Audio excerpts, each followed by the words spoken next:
Hey guys, welcome to this week's Finance in 5, where we take you through the latest in property and finance. This week we're going through the rising cost of deposits, the latest investment trends, and some huge government incentives that have hit the ground this week. That's right, Jayden. We'll also be talking about the increasing mortgage stress amongst Australian homeowners and what this means for first home buyers. Plus, we've got a lively Reddit discussion comparing the affordability of Melbourne and Brisbane. So if you're a home buyer, you're looking to invest, whatever you're at, we've got something here for you. So let's get started. All right, well, let's dive into the first story for today. It's the latest forecast from ANZ about interest rates. So previously, most of the banks were saying there's going to be rate cuts sooner than later in the 2024 calendar year, but those expectations have been pushed back, with ANZ actually saying that the rate cuts aren't going to come until early 2025. So this delay can have pretty big impacts to you. If you're looking at getting in the market, it could mean your borrowing capacity isn't going to go up anytime soon if there's no rate cuts. And if you're currently in the market, it could mean that your repayments are going to stay higher for longer. Yeah, so let's just jump into the details here. Up until recently, all the big four banks were pretty much aligned with their expectations on rate cuts. So they all said rates are probably going to drop in November this year. But ANZ's kind of just separated from the pack. They actually think it's going to be a bit later than that. It's interesting to note that another fellow here from Judo Bank, Warren Hogan, he actually thinks that interest rates are going to go up. So a lot of differing opinions here. Did he change his job title from Chief Economic Officer to Fellow? Yeah, but you're right. It's interesting. I think Warren Hogan was one of the outliers there that said the cash rate had to go up 3 or 4 times, which was, I think, a bit of a headline grab. But definitely the latest data coming out of the government, there's a lot of tax drops later in the year. There's cost of living rebates. There's also an election year, which ANZ's saying, well, these things could actually be inflationatory. It could push the inflation up. It could mean the Reserve Bank isn't able to cut rates as high as they could. But then there's other data points here, Simon, that could say, with some of the changes in hardship, that it could end up going the other way. Yeah, look, this is always I would hate to be in the Reserve Bank personally, because it's not an easy job. They have to basically try and balance inflationary pressures to make sure that inflation doesn't happen too quickly. And they have to try and balance that with all the other needs that are related to interest rates. So, house prices, mortgage hardship, and all these other things. So not an easy job, and certainly not one that I would ever take anytime soon. But there is some data here that is showing that financial hardship related to mortgages has actually been on the increase. So ASIC data recently revealed a 54% rise in hardship notices in the last financial quarter of 2024 compared to the previous year. So they're calling for banks to enhance support for struggling borrowers. Despite mortgage interest rates, though, on average, most Australian borrowers are still managing to meet their repayments. So it's a bit of an increase, but it's from a low base. So it's not as concerning as it might sound at first glance. Yeah, the current spin rate, so that's S&P's performance index rate of mortgages that are in delinquencies, are below 1%. It's 0.93. So historically, it's still really low. It's coming off a crazy low base. We've had 13, 14 interest rate rises over the last couple of years. So they were expecting it, but fortunately, we've had a pretty robust job market. So that's the other data point that the Reserve Bank's, checking out and making sure, well, if immigration comes off, if, the unemployment goes up, that's where they might have to pull these levers sooner rather than later. But definitely, it's looking like, there could be a bit of a changing landscape there with what the predictions are with interest rates. Yeah, I suppose at this point it's worth just mentioning, if you are listening and you are experiencing some financial hardship or mortgage stress, there are certainly some options to explore. So a lot of banks will actually offer hardship programs, so it's always worth having a chat to your bank if you are struggling. Probably the other big one, which can give you a decent win, is to look at refinancing your mortgage. So you can often get a better deal if you're looking at switching banks. You can sometimes find a better rate. There's a lot of options that you can do to sort of make your mortgage more affordable. So it's worth exploring your options there for sure. Yeah, and there are some government programs that can help you in severe financial hardship. But I think I'd support your point, Simon. Like if you're having issues, chat to your bank first. Like they've got a lot of programs they can look at changing. I had a client recently whose partner lost their job. They're like, well, what should we do? They contacted the bank and they changed them to interest-only repayments for just a short period, just to help them get through that the next couple of weeks while she finds a job and then gets into it. So definitely not worth digging your head in the sand for that. For sure. While we're on the subject of financial hardship, there is some upcoming measures that will ease household pressures. So, there's these tax cuts and energy rebates that will be helpful. So if you were hoping to have a rate cut earlier than expected and it's not quite reached and you're feeling a bit like you're struggling, then, at least there is going to be some relief on the way as well. But, the thing is, it's kind of like in COVID when the then Reserve Bank governor said interest rates would be on hold for the next 4 years and got that wrong. With these economists' forecasts, much like the weathermen, they can be the best weather person in the world, but get the forecast wrong twice a day. And these economists are no different. So these are just based on assumptions, based on lots of data points. I think things could change later in the year. And that's what even the other banks are saying. So it's probably a case of, running your own race. If you're looking at getting into the market, maybe factor in a rate rise or two, but it looks like that the rate cuts will probably come next rather than going up for sure. Yeah, and I suppose, if you are looking at expecting to have a rate cut as a home buyer, you think, oh, well, I mean, that's going to make, the mortgage a bit more difficult. Maybe my borrowing capacity is lower than I'd hoped it was going to be, but there is a benefit here as well. So whenever rates get dropped, house prices go up. So that's just a rule. People have more borrowing capacity. It's more affordable to get a home. So the price of a home will go up when interest rates get dropped. So if you're able to get in now, before these rate cuts happen, you'll actually probably be able to get a better deal. So it's not necessarily the worst news if you're looking at buying at this stage. In fact, it can be to your advantage. So moving on to the next segment, actually the Queensland government. So there's a couple of things that have changed. Similar thing happened to South Australia as well last week. But focusing on Queensland, the first homeowner concession has increased. So previously, if you're a first home buyer buying in Queensland, stamp duty was waived up to $500,000.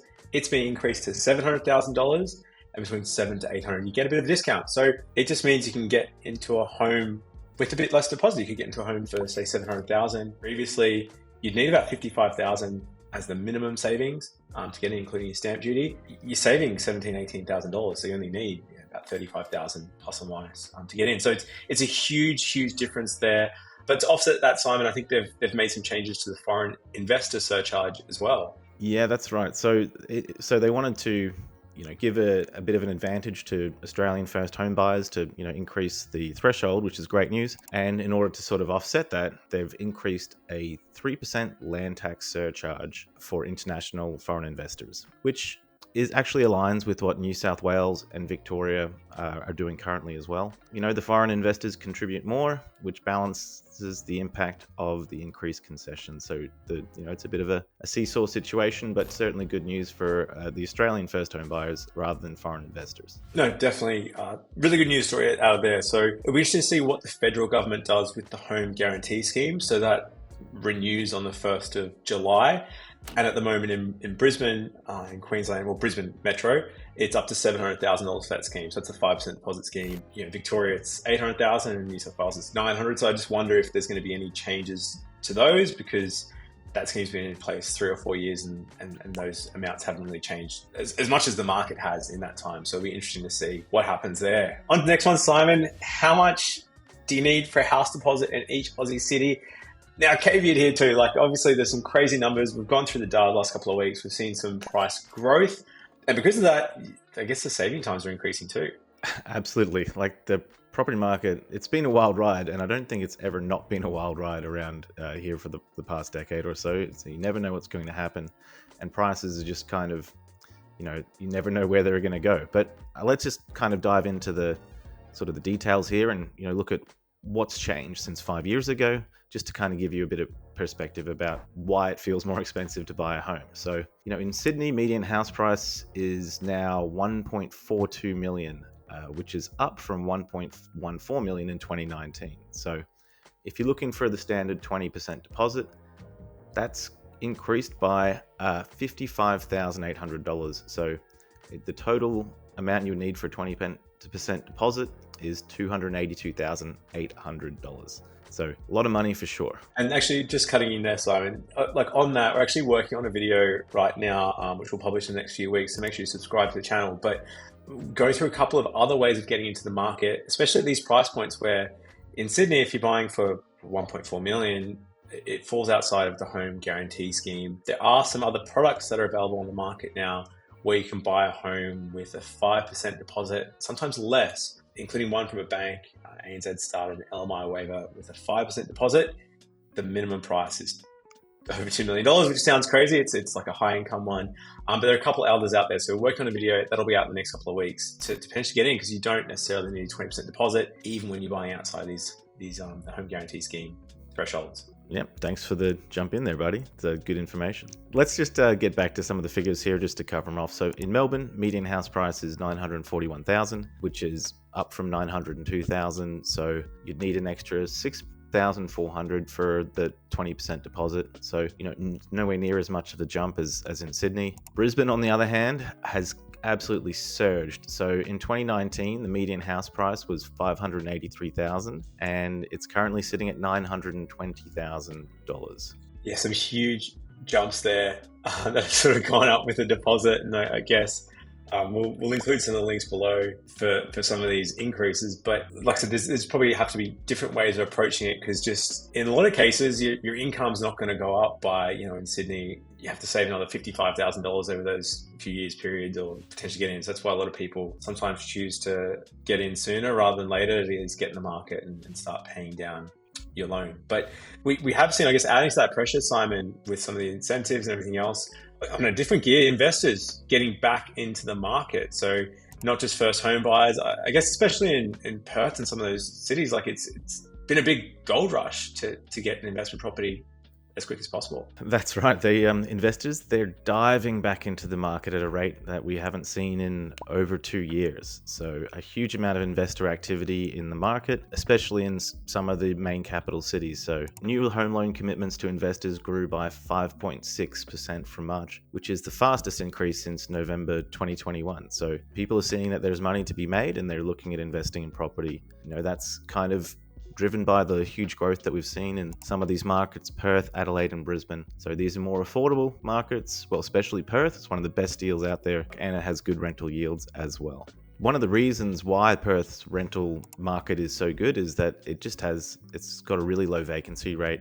the lowest amongst all of the capital cities. So it puts upwards pressure on rent. So people are coming in to invest because they're expecting to be able to get a good return with the increasing rents and increasing property prices as well. And that does mean more competition if you're a first home buyer, because I think we've covered this a few times, but investors and first home buyers, you're often competing for similar properties. So if you're going out there to buy, expect that you might have a bit more competition now from some of the property investors as well. Yeah, so next up, let's go through the latest CoreLogic housing report. I'll include the links below. There's been some big changes, and I guess like falling down that path, like a bit of change in the rental yield space too. So let's go through, I guess starting from the top, the biggest number I was surprised at. So Australia's residential real estate market is valued at $10.7 trillion, making up 56.2% of household wealth. So 56.2%, more than half of our household wealth is made up by residential housing, which is just an insane thing to think about. Yeah, well, they always say that the home that you buy is probably the biggest investment you'll ever make in your life, and I think this really shows that. So there's a lot of wealth bound up into these houses, and that's why owning your own home in Australia has always been the dream. It's not only the place to live, it's also a source of wealth. So this is kind of supported by the growth in the market. So dwelling values overall in Australia increased by 1.9% in the 3 months to May 2024. Even the properties in the lower quartile, so the bottom 25%, they rose faster. So they rose at 3% in the same quarter. So that means that the price segment of the market is growing even faster than the rest of it. Despite this recent quarterly growth, the annual growth actually has slowed. So 8.3% currently from 9.4% earlier in the year, with the combined regional capitals only growing 6.8% compared to the combined capitals growing at 8.8%. So in the last quarter, there's been significant growth, but year on year, it's not quite as rapid as it has been in the past. Yeah, looking at the city-specific trends, Sydney dwelling values increased by 1.9% over the quarter, 8.8% annually. It was a similar story in Brisbane. Perth was up 22% with a quarterly increase of 6.1%. I guess the interesting part of that is more if you're in the market and looking, it goes to show where, if you kind of leave it 6 months, if you leave it a quarter, potentially you're going to have to recalibrate your prices. So if you are looking, one frustration I see all the time is you might have been looking for the last 6 months. You're like, well, that doesn't make sense. Like that house sold for 500,000 or maybe more than 500,000, for argument's sake, 500,000 in September last year. Now they're wanting potentially, 550 or 600, or just because of the price growth. So you need to factor some of these in there, because the recent comparable sales, if you're looking for sales 6 months ago, aren't going to factor that in. And really, this is underscored by the new listings. So we've actually started to see an increase here. This is nationally, so it's not, it's all different depending on the postcode and the area. But in the 4 weeks to June 2nd, new listings were actually up 17% from the same period last year. So that's good. It's going to give more options and hopefully ease some of the upwards pressure on prices, but still historically pretty low. The number of listings remains subdued, with a 1.6 total listings, so like available stock in the market, slightly lower year on year. So it means that the properties are still getting snapped up pretty quickly. They're not staying in the market available. Yep. And so the rental markets, as anybody who's renting would know, the national rental rates increased by 8.5% annually, and cities with a 9.1% rise. So, increased rentals is something that I think is a big issue with the affordability crisis, and it's going to probably continue to rise, unfortunately, because there is a pretty low overall vacancy rate across the country. So I think one of the other things to consider if you are thinking about buying a home is that every year that you wait, your rent's also going to take a bigger chunk of your cash, and why would you want to pay someone else's home loan when you could be paying your own? If you can find a way to get in there and make it happen, then you'll be doing better in a lot of ways, for sure. Yeah, there's definitely more needed there, but unfortunately, until there's more stock, I think it's still going to be more pressure. We've also seen the national median time on market, so how long the properties sort of sit around before they get sold, was at 31 days. So it's pretty steady compared to last year. But I guess to echo your point earlier, Perth was just insane. So the median time on market was 10 days. So stuff is just selling in probably minutes there.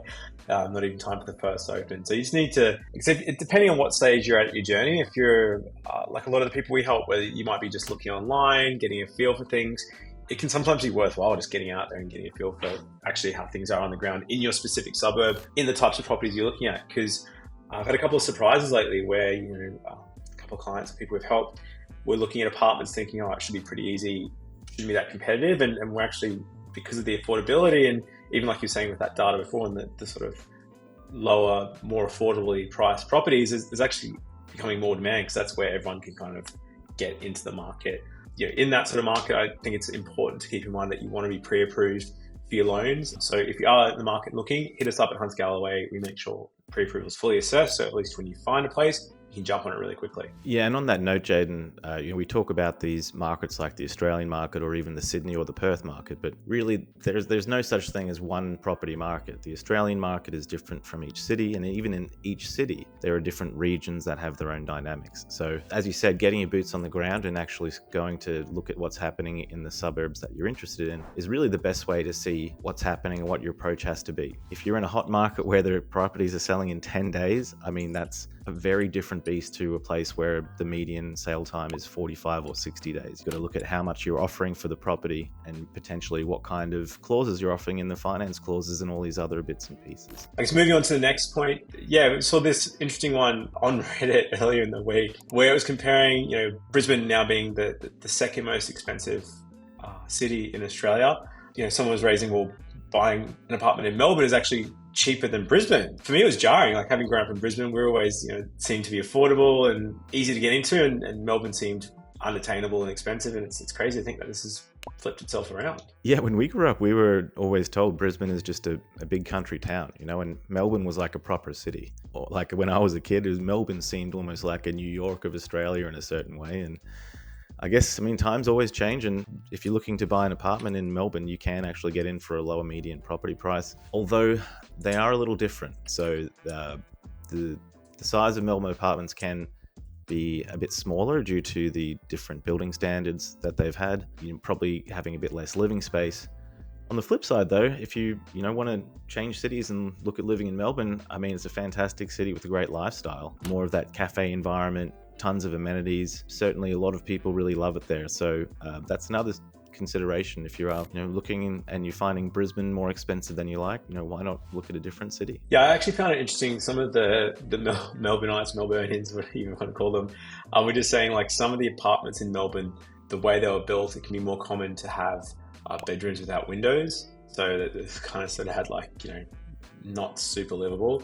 And also with the changes in their cladding laws in Melbourne, I've had some clients that have found some amazingly cheap apartments, 350,000, great locations, but they're having to do remediation. So their buildings are covered in combustible cladding, and so it might seem really cheap until you review or you find out that's weird, that's been on the market for 6 months, and discover that there's actually some underlying issues there. So you definitely want to do your due diligence before you buy something off plan. Absolutely, and I probably wouldn't also be buying sight unseen from a different state or a different city. You'd want to get in there and see the property in person and make sure you know what you're buying.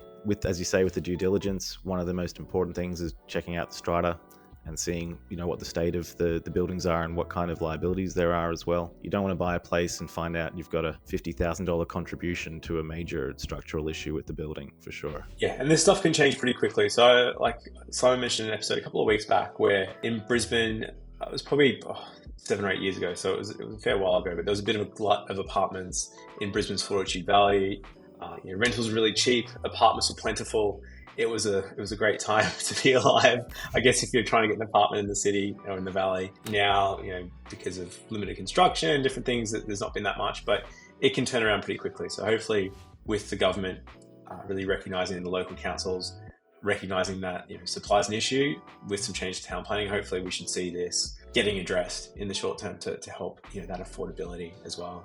All right, well, I guess it's probably time to wrap things up. We've covered a fair amount today, and we started off looking at the interest rates and what that means for you if you're either a home buyer or if you currently have a mortgage. Either way, there is unlikely to be any rate drops before November at the earliest, maybe even in February, even later. Then we had a look at the first home buyer concessions. So the increase in stamp duty concessions for Queensland home buyers is a huge win. I think that's a great thing. You can save nearly $20,000 on a home, which is fantastic. We covered a bit about the deposits and how that has changed, and also we had a discussion about a little teaser there, Jayden, for some ways that you might be able to have a lower deposit even with a more expensive property that goes outside of the government schemes and grants. A quick little review here at the monthly housing chart pack from CoreLogic and what's been happening in the market overall. And then we wrapped it up with a little coverage of the Melbourne versus Brisbane apartment